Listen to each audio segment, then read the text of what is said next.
आपके पास आऊंगी अंत में। जगदीश जी देखिए, आप इस बात का जिक्र करते हैं कि हमने एक डेंट दिया है बीजेपी को। नो डाउट हर कोई ये जानता है कि यूपी में समाजवादी पार्टी कांग्रेस मिलकर एक अच्छा प्रदर्शन आपने किया। लेकिन सवाल जगदीश जी ये कि अभी 3 बार की सरकार तो बीजेपी की बनी ना, और सवाल ये भी कि लगातार अगर 3 बार कोई चुनाव जीत रहा है उसकी कोई तो वजह होगी। अगर आज मोदी जी को विश्वसनीयता का पर्याय माना जा रहा है तो उसकी कोई तो वजह होगी। जगदीश जी, आप तो राजनीति को नजदीक से जानते हैं। देखिए अर्चना जी, आप समझ लीजिए जो मोदी जी की सरकार है वो बैसाखी पे है, आप जान रहे हो। और ये बैसाखी में लाने वाला कौन है? समाजवादी पार्टी के नेता आदरणीय अखिलेश यादव जी। उत्तर प्रदेश में जो ये दम भरते थे कि 80 हमने इत्यादि सीटों में हरा दिया। अच्छा। और उत्तर प्रदेश में जैसा कि अग्नोत्री जी ने स्वीकार किया कि 256 विधानसभा में हमने हराया। अब ये अर्चना जी हमने डेंट नहीं लगाया, इनको बैसाखी पे लाके खड़ा कर दिया है कि इनकी हैसियत नहीं है कि अब संविधान को जो बदलने की बात कर रहे थे, जो ये कह रहे थे कि हम अब की बार 400 बार और संविधान को हम बदल देंगे, तो वो इनका अधिकार हमने खत्म कर दिया है। वो जो है अब ठीक है, डन, ओके। जगदीश जी छोटा छोटा करके आपका सवाल आगे ले जाती हूँ। राघवेंद्र जी, जैन साहब आऊंगे आपके पास भी। राघवेंद्र जी, पैमाना केवल ये नहीं है कि आप चुनाव जीत गए। राघवेंद्र जी, पैमाना सिर्फ ये नहीं है कि आपने 3 बार सरकार बना ली, लेकिन आपको जवाब भी देना पड़ेगा। विपक्ष की जवाबदेही भी आपकी जिम्मेदारी है। तो अगर वो कहते हैं कि आज बेरोजगारी है, आज आप आरक्षण पर डाका डाल रहे हैं, आज आप संविधान से छेड़छाड़ कर रहे हैं, आज जो महिलाएं हैं वो त्राहिमाम कर रही हैं, तो इन पर भी आप ही को जवाब देना होगा। राघवेंद्र जी, हम लोगों ने संविधान से छेड़छाड़ करने की बात कभी नहीं कही। लल्लू सिंह ने क्या कहा? मर्यादा भली प्रकार से अरे लल्लू सिंह कोई भारतीय जनता पार्टी है क्या? मूर्खों जैसी बात कर रहे हैं आप। शब्दों की मर्यादा।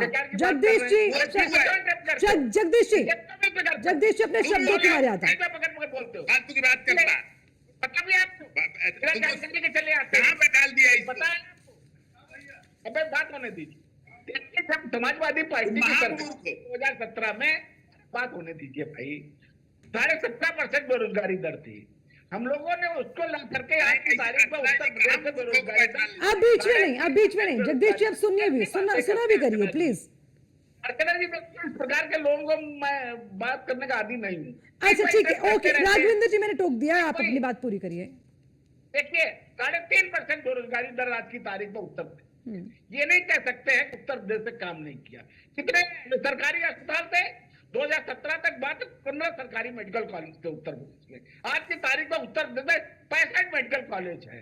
कितनी सरकारी नौकरी समाजवादी पार्टी ने दी थी 2017 तक? 5 वर्षों में 90,000 सरकारी नौकरी दी थी। हम लोगों ने पिछले 5 वर्षों में 3.5 लाख सरकारी नौकरी देने का काम किया। आज की तारीख में 6.5 लाख सरकारी नौकरी हम लोग उत्तर प्रदेश में दे चुके हैं। रामायण सर्किट, महामारी circuit, Shaktipeeth circuit, Krishna circuit, Buddha circuit, Jain circuit, Sufi circuit बन चुके हैं। कितने एक्सप्रेस उत्तर प्रदेश में थे? आज की तारीख में देश में सबसे ज्यादा एक्सप्रेस वाला राज्य उत्तर प्रदेश बन चुका है। बड़ी एक्सप्रेस है उत्तर प्रदेश है। समाजवादी पार्टी के समय कितने थे? कितनी मेट्रो आज की तारीख में उत्तर प्रदेश में चल रही है? 10 राज्यों में हम लोगों ने लक्ष्य, 10 जिलों में हम लोगों ने लक्ष्य रखा था। आज की तारीख में उत्तर प्रदेश से 5 जिलों में मेट्रो संचालित हो रही है। कितने इंटरनेशनल एयरपोर्ट थे? आज की तारीख में उत्तर प्रदेश में 1 international airport, 2 international airport, 5 airport, national airport 9 संचालित है। 12 एयरपोर्ट निर्माणाधीन है। आज 15 करोड़ लोगों को उत्तर प्रदेश में मुफ्त राशन मिल रहा है। हम लोगों ने मुफ्त शौचालय बनाने का काम किया, गरीबों को राशन देने का काम किया। हम लोगों ने 5 लाख तक का बीमा देने का काम किया। गरीबों को नल वाटर कनेक्शन देने का काम किया, निःशुल्क गैस कनेक्शन निःशुल्क देने का काम किया।